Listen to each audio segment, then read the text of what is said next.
दोस्तों, क्या आपको पता है नॉर्थ सेंटिनल आइलैंड एक ऐसा आइलैंड है जहां पर आज के इस मॉडर्न जमाने में भी एक ऐसी जनजाति रहती है जिसे बाहरी दुनिया के बारे में कुछ भी पता नहीं है। ये क्या सुन रहा हूँ मैं? यानी ऐसे लोग जो आज भी आदि मानव की तरह जीवन जीते हैं। यानी ये लोग अपने खाने को उगाकर नहीं बल्कि पेड़ से तोड़कर फल खाते हैं, जानवरों की हंटिंग करते हैं तथा मछलियों की फिशिंग करते हैं और यही इनका खाना है। यह लोग कपड़े नहीं पहनते बल्कि पत्तों से ही अपने शरीर को ढक लेते हैं। अच्छा दोस्तों, north sentinel island Andaman and Nicobar का ही एक हिस्सा है और यह सिर्फ 50 किलोमीटर ही दूर है कैपिटल पोर्ट ब्लेयर से, जहां पर इनको इंटरनेशनल जैसी सुविधाएं मिल सकती हैं और साथ ही साथ गवर्नमेंट की भी काफी सुविधाएं मिल सकती हैं। लेकिन ऐसे में भी यह बाहरी दुनिया से क्यों संपर्क नहीं बनाना चाहते? पूछ क्या? आइए जानते हैं आज की इस वीडियो में। चलिए शुरू करते हैं।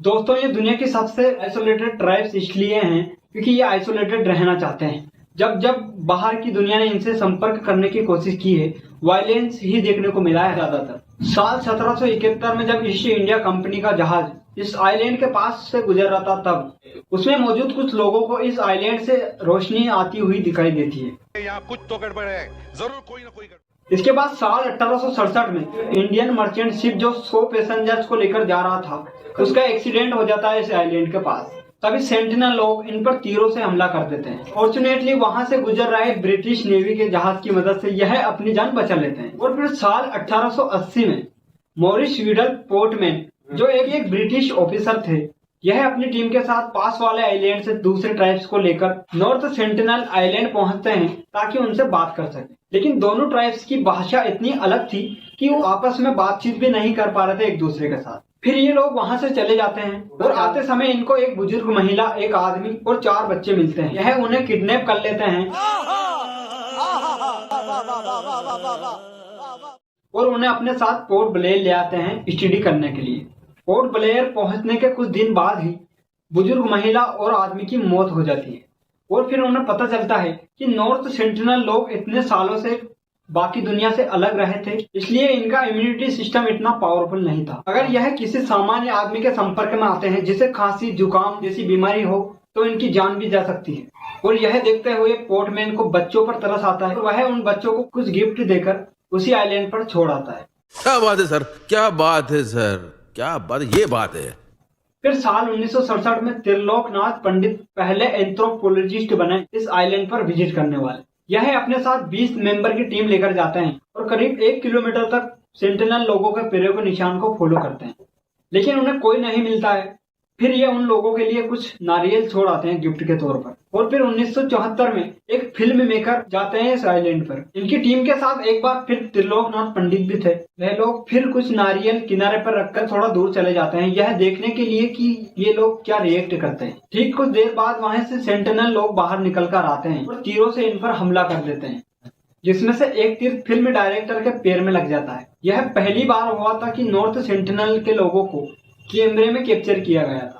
दोस्तों, आजादी के बाद भारत सरकार ने कई बार एक्सपीडिशन की इस आइलैंड पर, लेकिन कोई संपर्क देखने को नहीं मिला। और फिर इतिहास का एक बड़ा मोड़ आता है साल 1991 में। यह वह साल था जब सेंटिनल लोगों के साथ दोस्ताना संपर्क देखा गया।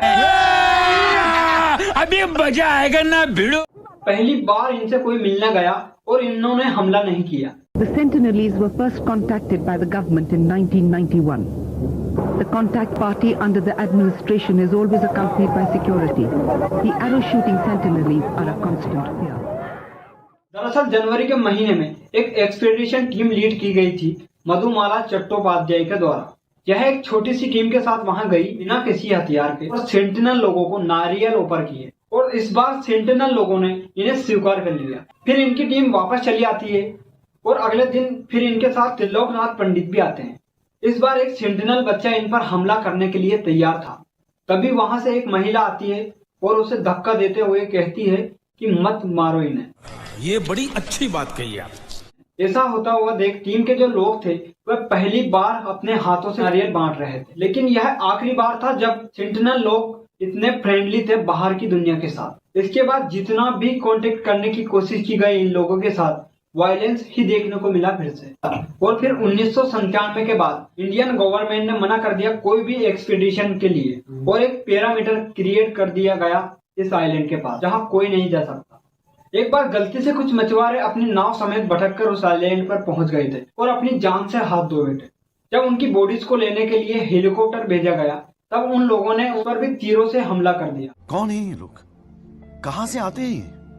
दोस्तों ऐसा करके ये लोग सिर्फ खुद को बचाने की कोशिश कर रहे थे, क्योंकि पहले बाहरी लोगों के संपर्क में आने से शायद ये अपने साथ कुछ कीटाणु ले गए होंगे जिनसे इनकी आबादी नष्ट हो चुकी थी। दोस्तों आज के जमाने में लोग जंगलों को नष्ट कर रहे हैं और यह लोग नेचर के साथ रहते हैं। आज तक इन्होंने जंगल को कोई नुकसान नहीं पहुंचाया। तो ऐसे में इन लोगों के बारे में आपकी क्या राय है, हमें कमेंट करके बताइए और साथ ही साथ हमारे चैनल को सब्सक्राइब कर लीजिए। बहुत बहुत